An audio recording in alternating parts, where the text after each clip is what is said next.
Overview of the Indian Evidence Act in my previous lectures. We are basically trying to get an overview of the basic aspects of the Indian Evidence Act. And in the beginning, it's always pertinent that we must go to the cardinal philosophies of any law.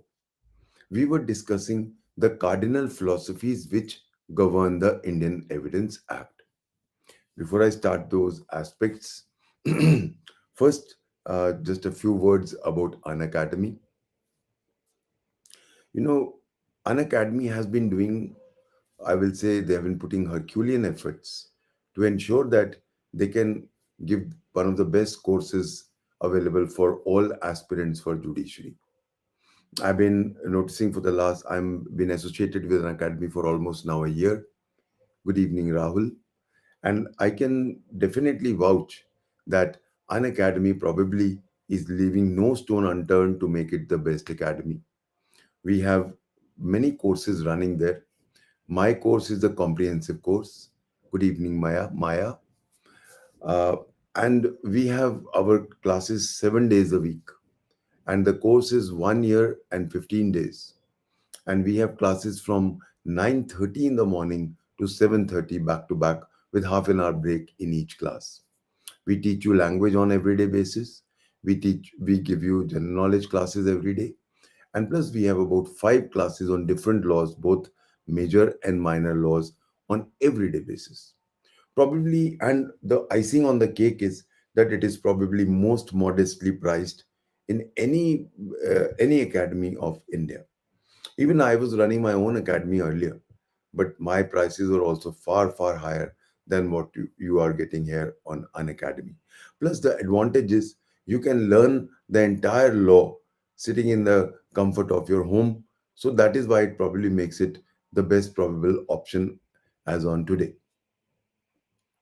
With these words, let's continue what we were discussing earlier in my earlier lectures.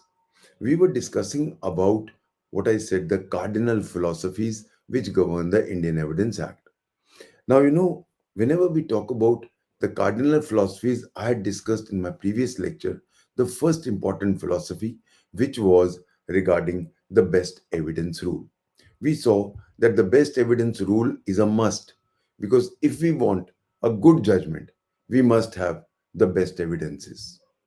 We had discussed all the aspects, both the quantitative, qualitative, and also the comparative analysis of the best evidence rule. And I told you that this is one important question which you can expect in your mains. That one of the main aspects of a good judgment is the best evidence. How is best evidence rule reflected in the Indian Evidence Act? And there I quoted many aspects, especially sections 59, section 64, section 91. All these reflect. Please refer to my previous lectures. अगर आपने miss कर दिया हो, please go to my previous lectures. उसके अंदर ये covered है. Today we will take the next cardinal philosophy, which is appreciation of evidence. Today's lecture is a very important lecture from all aspects. Uh, Good evening, Basant. So, the most important aspect, as I told you, kabhi bhi when you face your interview or even when you go for your mains, the most important aspect is appreciation of evidence. You know, what is appreciation of evidence? Many evidences are being put up before you. You are a judge, and the trial is taking place in front of you. Lot of evidences are being put up in front of you. Now, how are you going to appreciate those evidences? So that is why, what is the basic job of a judge? क्यों ये question बार बार interview में पूछा जाता है? Because this is your basic work. यही basic काम है आपका. Good evening Hind Kumar. And that is the reason why ये क्वेश्चन हमें बहुत ध्यान से करना है. Because what is the basic job of a judge? To appreciate the evidences which have been adduced before him during the course of the trial. Trial के time पे जो जो एविडेंसेस एक जज के सामने डाले गए हैं, उनको अब कैसे वो अप्रिशिएट करेगा? Because what is a judgment? Judgment is appreciation of the evidences which have been put up before a judge during the course of the trial. इसीलिए अब एक बहुत इंपॉर्टेंट एस्पेक्ट होता है कि what basically are the aspects of appreciation of evidence in the Indian Evidence Act. सो हमेशा याद रखना कि सबसे इंपॉर्टेंट चीज जो होती है, एक जजमेंट का बैकबोन क्या होता है? The backbone of a judgment is always its appreciation. एक for example I give you good evening Aditi. Thank you बेटा. I am good. Now you know when we come to this aspect कि एक जजमेंट एक appreciation कैसे होगा? You know let's take some examples. मेरे सामने कुछ सर्कमस्टांशियल एविडेंसेस आए. Some circumstantial evidences came up, and those circumstantial evidences, Judge A says, no, these are not very good. Judge B says, oh, these are very good. I can definitely convict this person. So now you know that means हर आदमी का अपना नजरिया होता है appreciation में, because you know appreciation depends on lot of personal elements. मेरी कितनी knowledge है, मेरा कितना एक्सपीरियंस है. So many things matter while deciding appreciation of evidence. Now, अगर हम इंडियन एविडेंस एक्ट की बात करें तो कौन सी चीजें हम एप्रिसिएशन में देख सकते हैं? So I hope you have all understood कि what do I exactly mean by appreciation of evidence. जब मैं कोई एविडेंस जो मेरे सामने डाले जा रहे हैं इन द कोर्ट, उनको मैं एप्रिशिएट कैसे करूंगा, उनको मैं कितना यूज करूंगा, उसके बेस पे मैं कितना उसको, in other words reliability of an evidence. Please remember, मैंने आपको पिछली बार भी बताया था, एविडेंस के दो एस्पेक्ट्स होते हैं. एक होता है कि whether it can be allowed और नॉट, द एडमिसिबिलिटी. बहुत सारे एविडेंसेस एडमिसिबल हैं, अलाउड हैं कि आप कोर्ट में डाल दो, पर जरूरी नहीं है कि हर एविडेंस पे मैं जजमेंट दे दूं. So please remember, admissibility is different from reliability. Reliability means how far can I rely on that evidence to give a judgment. Now, इस चीज को दिमाग में रखते हुए कि एक एप्रिसिएशन ऑफ एविडेंस के हमारे पास क्या क्या चीजें हैं हमारे इंडियन एविडेंस एक्ट में. Let us start. सी, पहला पॉइंट ये, पहला एक चीज याद रखना है, हमारे यहां पे 4 स्टैंडर्ड्स ऑफ प्रूफ है. Beyond a shadow of doubt वो चीज हो नहीं सकती, क्योंकि कोई भी चीज हम बियॉन्ड शैडो ऑफ डाउट तो कर नहीं सकते. एक भी चीज गलत होगी तो खत्म हो गया. इसीलिए प्लीज रिमेंबर, एक लैटिन प्रिंसिपल है, फॉल्सस इन उनो इज फॉल्सस इन ऑमनिबस. यानी कि एक चीज में भी अगर गलत है तो सारी चीज गलत है.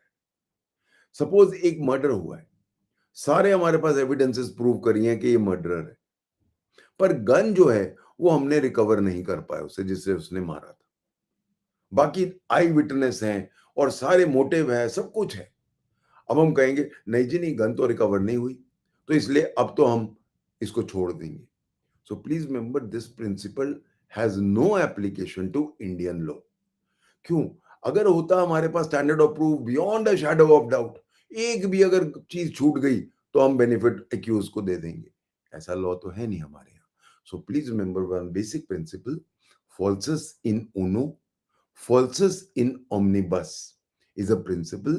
That means false in one is false in all.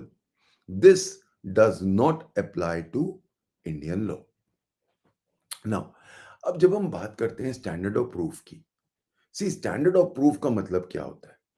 किस हद तक प्रूफ करना है, to what level do I have to proof, that is called standard of proof. अब क्वेश्चन ये उठता है कि स्टैंडर्ड ऑफ प्रूफ कितना होना चाहिए. अगर हम क्रिमिनल लॉ में जाएं तो standard of proof criminal law में क्या होता है? We are giving a punishment, and when I say I am giving a punishment, it can be death penalty, it can even be a fine, but कहीं ना कहीं suffering involve है. इसीलिए हम जो उसका स्टैंडर्ड ऑफ प्रूविंग है वो हायर रखते हैं सिविल लॉ से. सिविल लॉ का एंड प्रोडक्ट क्या है? कंपनसेशन, रेस्टिट्यूशन इन इंटेग्रम. बट क्रिमिनल लॉ का एंड प्रोडक्ट क्या है? पनिशमेंट. और पनिशमेंट क्या हो सकती है? Death penalty. This is why किस हद तक हमें प्रूव करना है, वो हद क्रिमिनल लॉ में ज्यादा है. That is why the level of standard of proof, the standard of proof in criminal law has to be higher. What is that level? It is beyond reasonable doubt. See, when I say beyond reasonable doubt, what do we mean by reasonable doubt? If I was to tell a person, an ordinary prudent man, see, पूरा law का नजरिया क्या होता है? From whose angle do we see? From a reasonably prudent man. What is a reasonably prudent man? जो normal सोचता है, जो ना कम सोचता है ना ज्यादा सोचता है, जो कोई भी रीजनेबली वाइज पर्सन ऐसा सोचेगा. सो अगर मैं किसी रीजनेबली प्रूडेंट मैन को सामने बिठा दूं और उसको बोलूं कि ये एविडेंसेस हैं, तुम्हें क्या लगता है, इसने इसने ऑफेंस किया है? वो कहेगा हाँ, इसके मुताबिक तो मुझे लगता है. वो एक रीजनेबली प्रूडेंट मैन का नजरिया है. Good afternoon Priyanka. So please remember, what is the standard of proof beyond reasonable doubt? Which any reasonably prudent man, a doubt which a reasonably prudent man will entertain. अब naturally question ये उठता है, good evening Priyanka. Question क्या उठता है कि what is the standard, how do we apply it? See, suppose we have direct evidence. Suppose आज मेरे पास दो आई विटनेसेस हैं, वो कहते जी हमने मर्डर होते देखा था. उसका पूरा क्रॉस एग्जामिनेशन किया, एक्यूज के लॉयर ने 2 दिन उसका क्रॉस एग्जामिनेशन किया, वो टस से मस नहीं हुआ. ही डिड नॉट बज an inch. Now that means he is telling the truth, because despite the best efforts, the defense counsel could not break him. Now we can rely on him. So if there is direct proof, if there is direct evidence, I witness ने खुद देखा है और prove हो गया कि वो सच बोल रहे हैं, तो do I need to make any conclusion? क्या मुझे अब कोई रीजनेबल डाउट की जरूरत है? सीधा प्रूव हो गया. सो प्लीज रिमेंबर, रीजनेबल डाउट की जरूरत कहां पड़ती है? जहां पे इनडायरेक्ट एविडेंसेस, सर्कमस्टांशियल एविडेंसेस होते हैं. So please remember, I've used two terms, direct evidence and circumstantial evidence. What is a circumstantial evidence? Circumstantial evidence basically is that evidence where you need to make deductions, where you need to make inferences, where you need to draw conclusions. तो जहां पे example मैंने बहुत बार दिया है, मैं कमरे में घुसता हूं, एक आदमी बाहर भाग रहा है, उसके कपड़ों पे खून लगा हुआ है, मैं अंदर जाता हूं, देखता हूं एक और आदमी मरा पड़ा है. Now I can make a conclusion ना कि इस आदमी ने हो सकता है मर्डर किया हो. Good evening Priya. So I can take this conclusion कि maybe this person has murdered. But ये जो है जरूरी तो नहीं है ना कि कंक्लूसिव हो. क्यों? हो सकता है वो भी मेरी तरह इस कमरे में घुसा हो, उसने देखा कोई आदमी लेटा हुआ है, उसने जाके चेक किया, उसका खून लग गया, उसने देखा मर्डर हुआ है, वो भाग रहा था. Chances are there. तो इसीलिए प्लीज रिमेंबर, एक फैक्ट, एक सिंपल ऐसा एविडेंस काफी नहीं है सर्कल को प्रूव करने के लिए. पर अगर कल को यह भी प्रूव हो जाए कि ये आदमी जो बाहर भाग रहा था, इसकी एनमिटी थी इस आदमी से, इसका आदमी का चाकू से मर्डर हुआ और ये चाकू इसी आदमी का था, एक दिन पहले इनकी लड़ाई हुई थी और इसने कहा था कल का दिन तेरा आखिरी दिन होगा. आज सुबह जब वो दोनों यहां आ रहे थे तो सीसीटीवी कैमरा में देखा कि दोनों इकट्ठे अंदर आ रहे थे. लास्ट सीन थ्योरी कहते हैं इसको. So now the chain of circumstances is complete. तो प्लीज रिमेंबर, सर्कमस्टांशियल एविडेंसेस एक चेन होती है. अगर कहीं से भी वो चेन टूट जाए तो बेनिफिट किसको जाएगा? नेचुरली एक्यूज को जाएगा. सो जब हम कहते हैं बियॉन्ड रीजनेबल डाउट, तो इसका मतलब है वो चेन ऑफ सर्कमस्टांसेस हमने बना ली.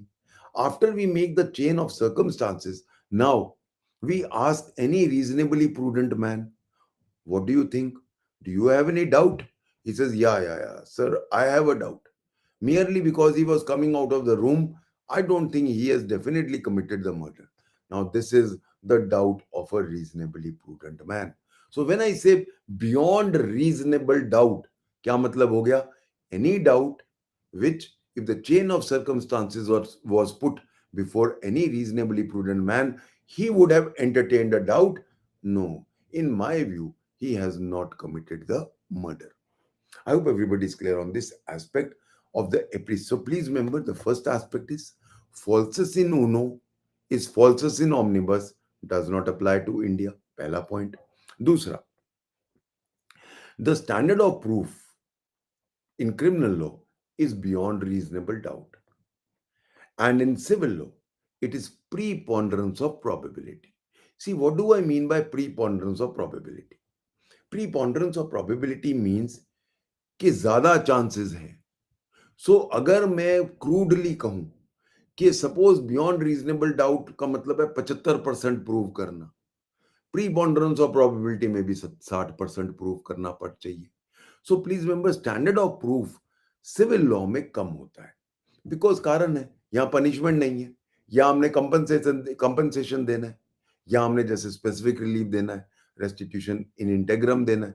तो that is the reason why जो जिस लेवल तक मैंने प्रूव करना है, तो एप्रिसिएशन ऑफ एविडेंस का एक बड़ा इंपॉर्टेंट एस्पेक्ट होता है कि क्या स्टैंडर्ड ऑफ प्रूफ, मुझे किस हद तक इसको प्रूव करना है. Once we are clear on this, now the question arises. This question has come many times in exams. Suppose there was a murder. The charge of murder is on a person who's mad, and now he takes the plea in court of Section 84 IPC. Sir, I want to take the benefit of general exception, Section 84. I was of unsound mind. Now the burden of proving is upon that person because of Section 102. Because anybody who wants to wants the court to believe something, he must, उसकी जिम्मेवारी होती है court उसको believe करे, वो prove करे. अब question ये उठता है, और ये क्वेश्चन बहुत बार एग्जाम में आया है, कि whenever the onus of proving is on the accused कोई जनरल एक्सेप्शन का बेनिफिट मांग रहा है, या अगर कोई और एक्सेप्शन का या प्रोवाइजो का बेनिफिट मांग रहा है. Let's take a case. Suppose murder हुआ है, वो कहता है जी मैंने मर्डर तो किया है, पर मैंने अंडर उसके फर्स्ट एक्सेप्शन में किया है, under grave and sudden provocation. तो कौन प्रूव करेगा कि ग्रेव एंड सडन प्रोवोकेशन था? नेचुरली मैं, क्योंकि मैं मांग रहा हूं उसका बेनिफिट. अब क्वेश्चन ये उठता है कि प्रोसिक्यूशन के ऊपर तो स्टैंडर्ड है बियॉन्ड रीजनेबल डाउट, पर अगर मैं कहता हूं कि सर मुझे इसका बेनिफिट चाहिए पागलपन का या फर्स्ट एक्सेप्शन का मर्डर में, तो मेरे ऊपर भी क्या सेम स्टैंडर्ड है? The answer is no. When the accused has to prove something, please remember his level is lower than the prosecution standard of proof. तो उसका लेवल क्या है? Preponderance of probability. वो थोड़ा बहुत दिखाएगा, सर ये देखो ग्रेव एंड सडन प्रोवोकेशन था, उसका बात मानी जाएगी. अब मामला प्रोसिक्यूशन पे जाएगा, प्रोसिक्यूशन अब बियॉन्ड रीजनेबल डाउट प्रूव करेगा. Now the prosecution is going to prove beyond reasonable doubt. No, no, no, no. There was no grave and sudden provocation. He was not mad. But whenever the matter comes back to me, so please remember the standards of proof are different. When the prosecution wants to prove something, it is beyond reasonable doubt. But when the accused has to prove something, it is now preponderance of probability. ऐसा क्यों?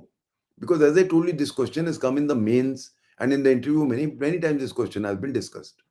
The reason is, in criminal jurisprudence, we go with the presumption that every accused is presumed to be innocent, and he remains innocent until his last appeal is rejected.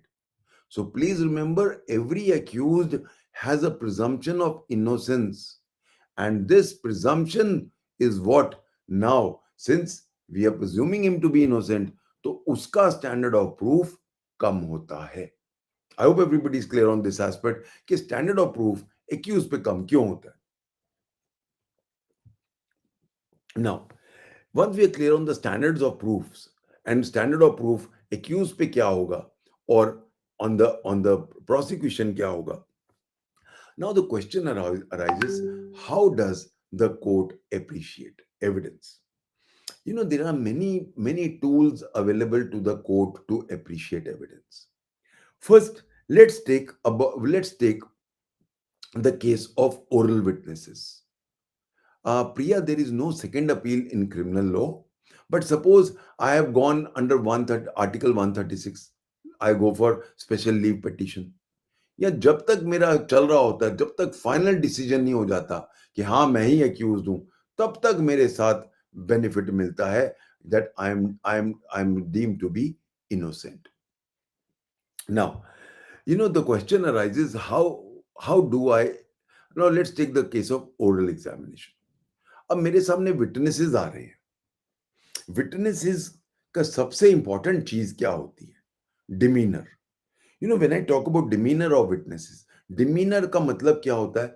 उनका आव भाव, उनका आव भाव, how are they behaving. एक जब आपके सामने कोई आदमी बैठा होता है, आपको पता चल जाता है झूठ बोल रहा है, सच बोल रहा है। आप तो जज हो, दिन रात आपका सामने ओरल एविडेंसेस होते हैं। अब वो कैसे बिहेव कर रहा है, बहुत डरा हुआ है, जल्दी जल्दी बोल रहा है, रट्टू तोते की तरह बोल रहा है, पानी मांग रहा है, वगैरह वगैरह। So now, suppose you find that the demeanor, the behavior of a witness is rather suspicious. तो आप ये चीज नोट कर लेते हो कि मैंने ये इसका स्टेटमेंट हुआ, उसके नीचे लिख दोगे कि ये बिहेवियर ऐसा चल रहा था और इसके ऊपर ज्यादा इतबार करना मुश्किल है। We can't rely on him much. demeanor of a witness is not covered in the Indian Evidence Act. However, CPC and CRPC दोनों demeanour of a witness clearly बात करते हैं। तो जब आप ट्रायल चला रहे होते हो, प्लीज रिमेंबर, दो लॉज इकट्ठे चल रहे होते हैं। Always remember, two laws are always going hand in hand. If it is civil law, then it is CPC and Indian evidence act. जैसे ही ट्रायल शुरू होता है, सीपीसी तो चल ही रहा है, तो इंडियन एविडेंस एक्ट आ जाता है। सिमिलरली अगर क्रिमिनल मामला है, तो फिर सीआरपीसी और इंडियन एविडेंस एक्ट ट्रायल शुरू होते ही हैंड इन हैंड चलते हैं। तो बहुत सारी चीजें जो इंडियन एविडेंस एक्ट में नहीं लिखी हुई, वो सीपीसी के ट्रायल में आ जाती है जब हम ऑर्डर 18 में जाते हैं, या जो ट्रायल्स हैं सीआरपीसी में, सेशंस का वारंट केस वगैरह, उनमें वो मिल जाता है। So both have to be read together to understand this matter of appreciation of evidence. So please remember, the first thing which you will keep in mind is the demeanor of a witness. कैसा behave कर रहा था। Now suppose you find that the witness is not trustworthy, उसके जो उसने अपना statement दिया है कोर्ट में अंडर ओथ, उसके नीचे आप अपना रिमार्क्स लिख दोगे that this person was not at all reliable। जब कल को आप जजमेंट लिखोगे, you will remember, क्योंकि हजारों विटनेसेस आ रहे हैं आपके सामने, तो जैसे ही आप पढ़ते हो अपना नोट, आपको याद आ जाता है। Now this is allowed. Now second thing is, whenever any oral evidence is given, now the question arises, who is the person giving evidence? He is an interested witness। झूठ बोलने की चांसेस हैं उसके, ये कोई लॉ नहीं है कि इंटरेस्टेड विटनेस झूठ बोलता ही है, बट चांसेस तो है ना। अब सपोज एक मर्डर हुआ है और उसी का बेटा या उसकी वाइफ ही सिर्फ स्टेटमेंट दे रही है, तो चांसेस आर देयर दैट वो ज्यादा नमक मिर्च लगा के बताएंगे, they will try to aggravate the thing and tell you. So that thing has to be kept in mind. Similarly, suppose there is a child witness. Now, a child witness is a very dangerous witness. He always lives in his own, अपनी दुनिया में रहता है, own world. So that is why whenever you are taking the evidence of a child witness, you have to be very careful. You are taking the witness of an accomplice. अब एक accomplice खुद भी दूध का धुला नहीं है, खुद भी था वो चोरी कर रहा था, या वो खुद भी accused था. So naturally, his evidence has to be taken with a pinch of salt. So there are many persons जिन पे सीधा रिलाई नहीं कर सकते because of the nature of their character. एक चाइल्ड, एक accomplice, एक इंटरेस्टेड विटनेस, तो फिर अब क्या करें? तो इसीलिए बना है हमारा law of corroboration. What is the law of corroboration? What is corroboration? Corroboration means support, supportive evidence. तो एक टांग पे खड़ा नहीं हो पा रहा, दूसरी टांग और चाहिए, crudely speaking. So when I say corroborative evidence, please remember, कहीं नहीं लिखा इंडियन एविडेंस एक्ट में कि corroboration जरूरी है, nowhere. In fact, सेक्शन 134 कहता है कि नंबर ऑफ विटनेसेस इंपॉर्टेंट नहीं है। एक विटनेस अगर वो रिलायबल है, अगर उसकी टेस्टिमनी कोजेंट है, अनइम्पीचेबल है, तो एक विटनेस के बेस पे भी जजमेंट दिया जा सकता है। So you can deliver a judgment merely on the evidence of a single sole witness, provided the evidence of that witness is absolutely reliable and unimpeachable, absolutely cogent, and absolutely trustworthy. Now, अब अगर what is the law of corroboration? Wherever the person is not reliable, there I need to have supportive evidences. I'm not going to rely on this person alone because of his character. That is the reason why that, as I told you, accomplice, child, interested witnesses, all such witnesses. So whenever there is कोई दिमाग में मेरे शक आ जाता है, whenever a doubt arises in the mind of the court that this is not sufficient evidence, in such cases the need for corroboration arises. There are many judgments of the Honorable Supreme Court on this matter, that when corroboration. सो मारवाड़ी किशोर का एक बहुत important judgement है जहां उन्होंने बोला है कि corroborate के 3 तरह के एविडेंसेस होते हैं, fully reliable, fully unreliable, neither fully reliable nor fully unreliable. जहां फुल्ली रिलायबल है, मेरे पास आई विटनेसेस हैं, अब वहां पे corroboration की क्या जरूरत है। फुल्ली अनरिलायबल, एक विटनेस है, स्टॉक विटनेस है, हर जिस कोर्ट में मेरी पोस्टिंग होती है वहां पे वो आ जाता है, पैसे लेके गवाही देता है। अब तो मैं भी उसको पहचानता हूं, अब मुझे पता है वो झूठ बोल रहा है, तो अब उसको corroborate नहीं कराना। So please remember, if the evidence is fully reliable, no need for corroboration. If the evidence is fully unreliable, no need for corroboration. हाँ, where it is neither fully reliable nor fully unreliable, now the need for corroboration arises. So I hope you are clear. So that means जो question आता है exams में बार बार, corroboration is a rule of prudence. So please remember, corroboration is not a rule of law. कहीं law नहीं लिखता है कि अगर corroborate नहीं कर रहे तो हम आपकी जजमेंट बेकार है. No, corroboration is not the rule of law, it is the rule of prudence. जरूरत है, हमारी कॉमन सेंस कहती है कि ये इसको सपोर्टिव एविडेंस चाहिए. Now, so when I was talking about the corroboration need, क्या होता है, सबसे इंपॉर्टेंट चीज क्या होता है, एक विटनेस जब आके बोलता है तो सबसे इंपॉर्टेंट चीज होती है क्या वो रिलायबल है. How do we test his reliability? See, the best way of testing the reliability of a witness is by his cross examination. So when I say cross examination, in cross examination what happens? In the first step, the witness speaks what he has to say under oath. That is called examination in chief.